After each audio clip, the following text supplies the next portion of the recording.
যদি মহিলার দিকে দৃষ্টি দেয় তখন সে মহিলাটিকে বস্ত্রহীন অবস্থায় কল্পনা করে। হে আমার মেয়ে, পুরুষ যখন কোনো যুবতী মহিলার দিকে দৃষ্টি দেয় তখন সে মহিলাটিকে বস্ত্রহীন অবস্থায় কল্পনা করে।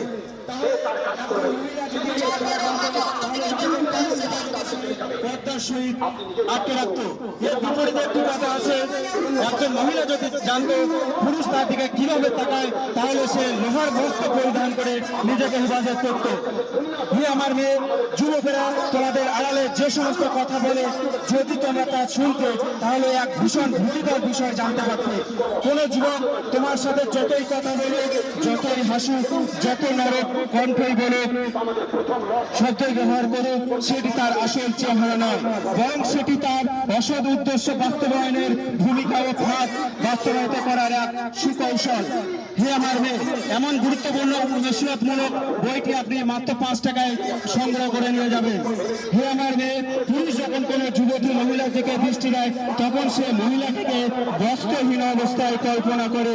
আল্লাহর শপথ, হে আমার মেয়ে, পুরুষ যখন কোনো যুবতী মহিলার দিকে দৃষ্টি দেয় তখন সে মহিলাটাকে বস্ত্রহীন অবস্থায় কল্পনা করে। তাহলে একজন মা বোন যদি এই কথাটি জানতো নিজেকে তাহলে কেমন পর্দার সহিত হেফাজত করতো। এর বিপরীতে একটি কথা আছে, মহিলারা যদি জানতো পুরুষরা তার দিকে কিভাবে তাকায় তাহলে সে লোহার বস্ত্র পরিধান করে নিজেকে হেফাজত করত। আপনাদের কাছে একটি অনুরোধ, মাত্র 5 টাকায় হে আমার মেয়ে বইটি সংগ্রহ করে নিয়ে যাবেন। আসসালামু আলাইকুম।